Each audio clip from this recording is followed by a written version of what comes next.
So he bent a tall tree towards the ground so that its top was over the pit.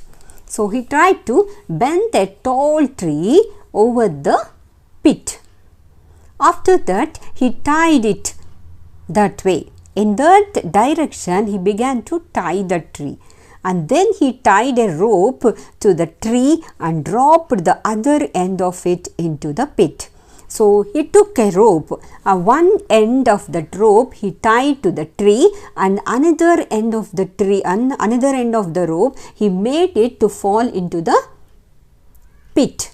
So that even the inside the pit, who was there? Osabo is there, no? Osabo was there. So that he has given some instruction to the Osabo. What was that instruction? He told that better to tie the rope to the tail of that Osabo.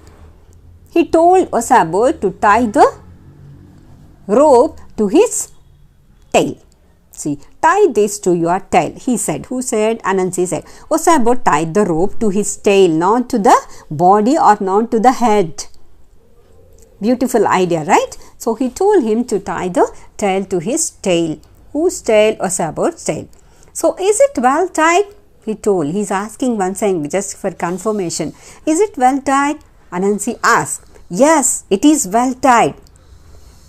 Then the leopard said, in that case, Anansi said, you are not merely half foolish, you are all foolish. So you are not half foolish, but you are all foolish only. So because whatever Anansi says, Osabo obeys. That's what he did, because he is in need. Osabo is in need.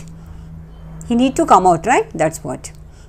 And he took his knife and cut the other rope. The one that held the tree bowed to the ground. The tree straightened up with a snap, pulling Osabo out of the hole. Then after that, he took his knife and he began to cut the other end of the rope. And immediately the tree began to come back, straighten. Okay, the tree began to straighten up. After that, automatically that Osabo, which is there inside the pit, it began to come up.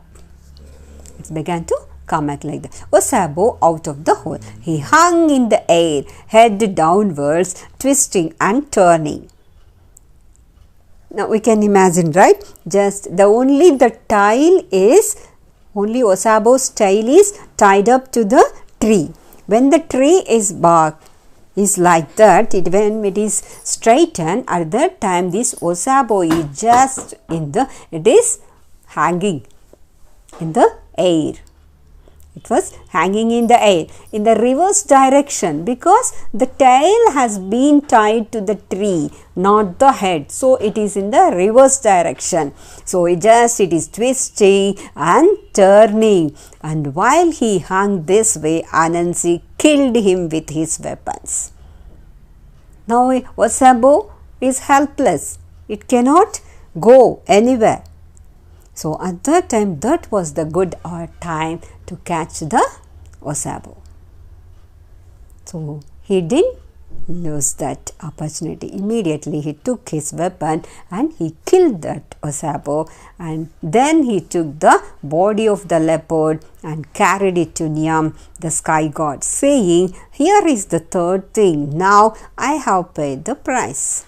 So he brought the third thing and submitted to Niam god. So he said, all the three things, whatever Niam god said, he had given the price. He paid the price of the Niam god said. For what? In order to become the owner of the stories. Niam said to him, Kwaku Anansi, great warriors and chiefs have tried, but they have been unable to do it. You have done it, therefore I will give you the stories. From this day onwards, all stories belong to you. So in such a way, Anansi became the owner of the stories. All stories belongs to Anansi. That was our title. No?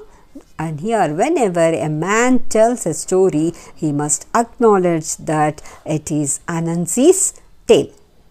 In this way, Anansi the spider became the owner of all stories that are told. So, in this way, he became the owner of all the stories. To Anansi, all these tales belong. So, that was the funny lesson. I hope you enjoyed the lesson.